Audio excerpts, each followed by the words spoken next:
All right, we're live. The very first live broadcast of 2026, January 6th. Patrick with you today. Hope you guys are all having a wonderful day. I hope you all had a wonderful break, that you've come back energized. You are ready to hit the ground running in 2026. You absolutely can't wait. And I'm certainly fired up.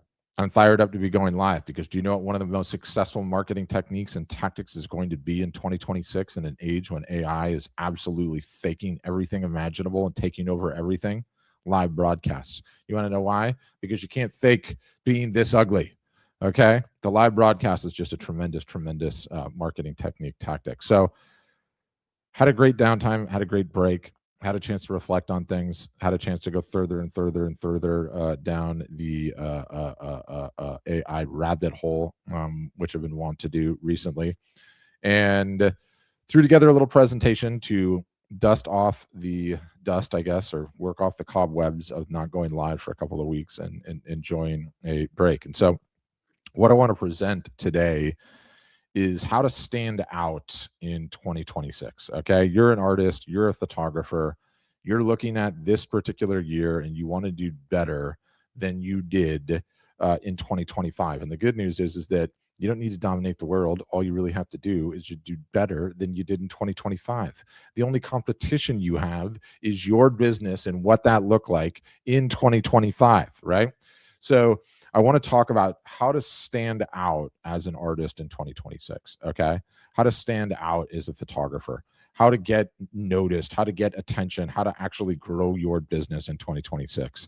And especially under the backdrop of what is coming in terms of AI. And I think some of you guys have heard of AI and you've not played around with it. And some of you are now using it as a daily driver. And some of you are enthusiasts and you're using it on a regular basis. And maybe some of you are like me, where you're so far down the AI rabbit hole, you don't know which direction is up anymore. The good news in all of this is I'm seeing a tremendous, tremendous pendulum that is coming, and it is going to swing back, and it is going to swing back in the direction of the creator. So I saw this article, and it's by, I don't know who this gal is, Lulu Cheng Reservi, and it's basically all about standing out in 2026, right? And if I click on it, I'll just show you what it looks like. It's on Twitter. You can find it. I definitely think you should read it. Standing out in 2026. Everything is fake now.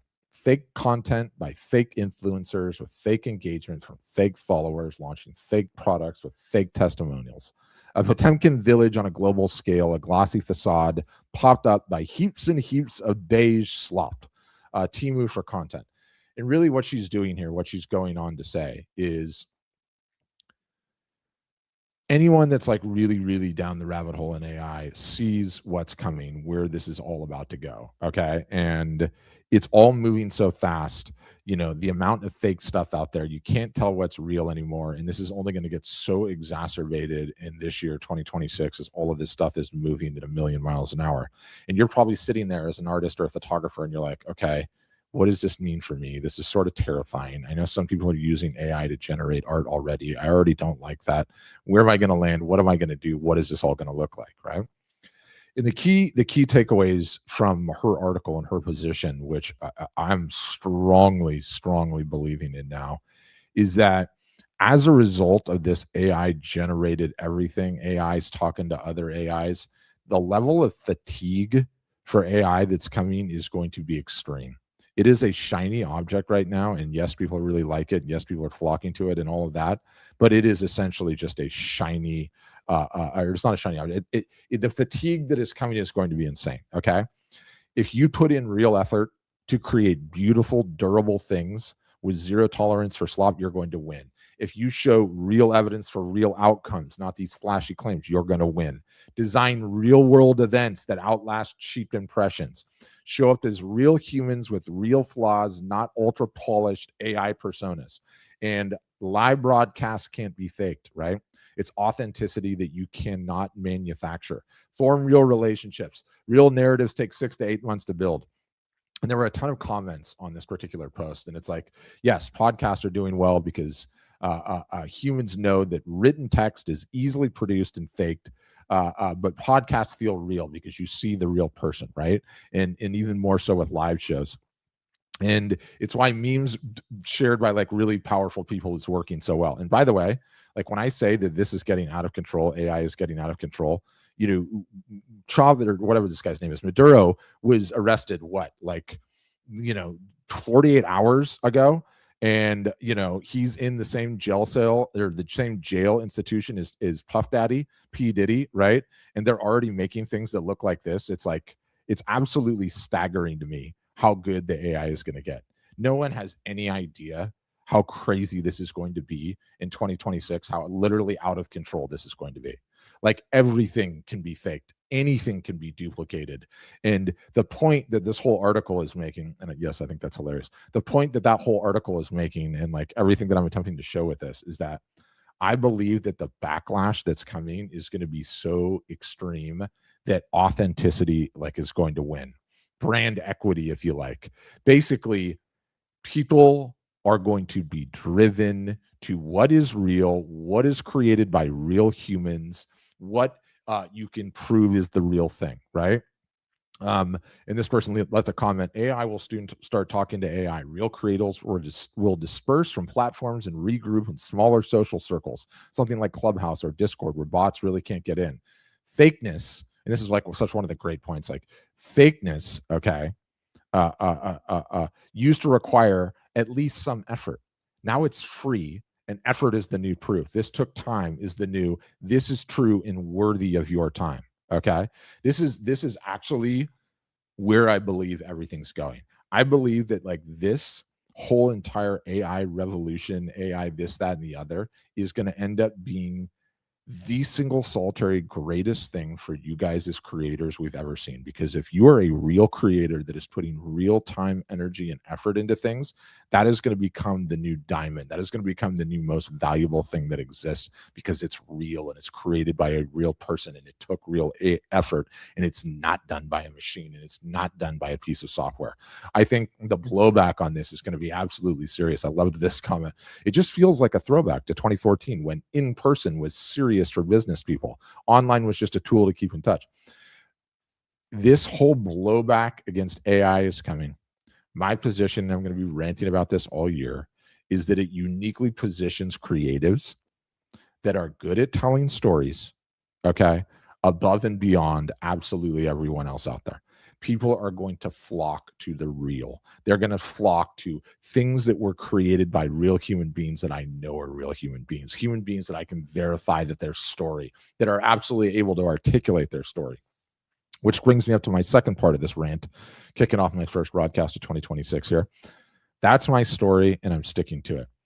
I saw this. I can't remember if I saw it on Instagram or Twitter. I found it on Twitter again. This is one of the greatest stories of all time.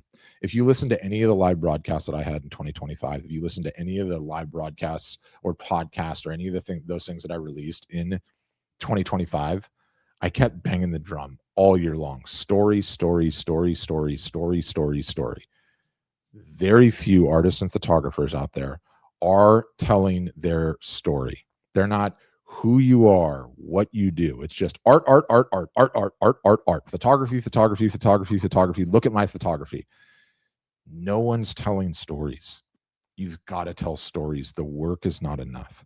Unless you think that somehow that was any different last year, 10 years, 50 years, 100 years, 150 years ago, it's not. It's never been. And I saw this story on, like I said, I saw it on Instagram or Twitter, and it absolutely blew my mind. So if you are just stumbling through right now, you cannot leave until this ends, because you're not going to want to. This story will literally knock you out. Okay. It's a story about Van Gogh. And everyone knows the story about Van Gogh. Oh, he died penniless and he didn't even get any recognition until he died, right? Until long after he died. But he was going to get no recognition at all without story. So I got to just play this. I'm going to make it full screen. I will take myself out. I'll refresh this thing and just prepare to have your mind blown if you have not seen this already, because it is so good and it is going to be so encouraging and inspiring. Let me get it up.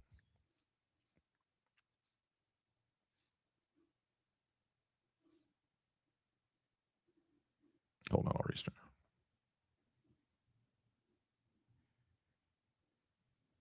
I can't hear it. Can you guys hear it? Can someone leave me a comment about whether or not you can hear the audio on this thing?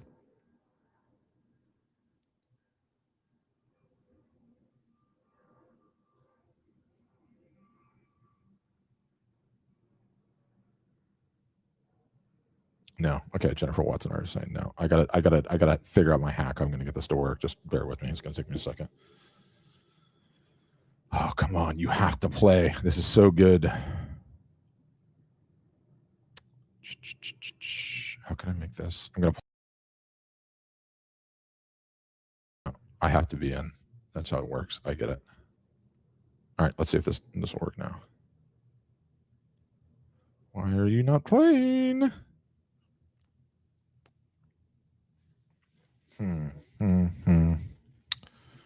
This is what happens with live broadcast, you guys. Sometimes it goes completely sideways. I got to see if I can fix this. I know what I got to do. Hold on. Ha ha ha. Bet you that does it. Stories you'll ever. This woman made Van Gogh's paintings go from $0 to $10 billion in value today. This is one of the best stories you'll ever hear. We all know Van Gogh couldn't sell his paintings and died poor. No one knows how those paintings actually became worth billions after he died. Johanna did it. She was the wife of Van Gogh's brother Theo. Theo and Johanna lived in Paris. Theo was an art dealer. He sent money to Vincent in the south so he could keep painting. And Vincent sent a new painting to his brother almost every day. He also sent letters describing chaos of his artistic life. Theo was supposed to sell the paintings, but nobody wanted them. A random painting of a bed, a cafe, people thought they were worthless. Then in 1819, Vincent suddenly died. 6 months later, Theo died too. So now Johanna is alone in Paris with a 1-year-old baby and hundreds of worthless Van Gogh paintings. She organizes exhibitions for months, begging people to buy them, but nobody cares. Desperate, Johanna sits at home one night and she remembers there is one more thing she completely forgot about. The letters. She starts reading hundreds of letters and discovers emotional stories of Vincent's life. And she realizes that every Vincent's painting has a story that no one knows about. So Johanna gets the idea that changes everything. She collects these letters and publishes them as a book. This book became an overnight sensation. Suddenly, everyone wanted to read about the wild, chaotic life of some artist named Vincent van Gogh. But more importantly, now everyone wanted to see his paintings, and their value explodes. Because now this is not just a painting of a bedroom. Because here, Vincent explains that this bed was the first thing he ever managed to buy for himself. A tiny symbol of stability in a life full of chaos. When you attach that story to the painting, its price goes from $0 to nearly $500 million today. And the sunflowers are a sad story. Vincent painted them as a surprise for his friend Paul Gauguin, the painter he admired most, hoping he would stay and work with him. But Gauguin left him alone, and it crushed Vincent. When you attach this story of hope and betrayal to the sunflowers, its price goes from $0 to $1.5 billion today. And the Starry Night? From the letters we learn that this is the view from the window of the mental hospital, where Vincent stayed after cutting off his ear. He writes about staring out at 5 a.m., seeing a swirly sky as a symbol of how humanity twists in greed and sin. When we attach this final devastating story from his life to the Starry Night, it becomes the most valuable painting, from $0 to $2 billion today. Johanna proved the most important idea in marketing. A product becomes valuable when you attach the perfect story to it. The Van Gogh collection is now worth an estimated $10 billion. Johanna created the most successful marketing campaign in history. If she hadn't published these letters, Van Gogh's art would have rotted in a basement. He would have been forgotten forever. And then you realize there are thousands of great artists who never became famous because they didn't have their Johanna. I mean, how good is that? How good is that? Van Gogh would have been nothing without story. So my position as we look forward to 2026, how are you incorporating story in your work? How are you telling your unique story? How are you being a unique, real human being with flaws, not perfect, okay? Not super polished, not suited and booted and completely buttoned up 100% of the time. Story, authenticity, being real humans is what is going to absolutely win in 2026. And you've got an entire year to get your house in order. You've got an entire year to contemplate how you're going to start giving a little bit bigger of a window into the world of who you guys are as creators, who you guys are as artists, not just my art, my art, my art, my process, my process, my process, my art. If Vincent van Gogh didn't have story, no one would know who he is. No one would have seen his art. That is a profundity. That is an absolute profundity. Look forward to coming with quite a few more live broadcasts in 2026. Can't wait to introduce and tease and get into a bunch of new features that we're going to release on both sides of the house at Art Storefronts and Art Helper. And I really, really hope that you guys all end up turning 26 into a year where you beat your 25, you beat your 24, and you beat your 23. Thanks for watching. And as always, have a great day.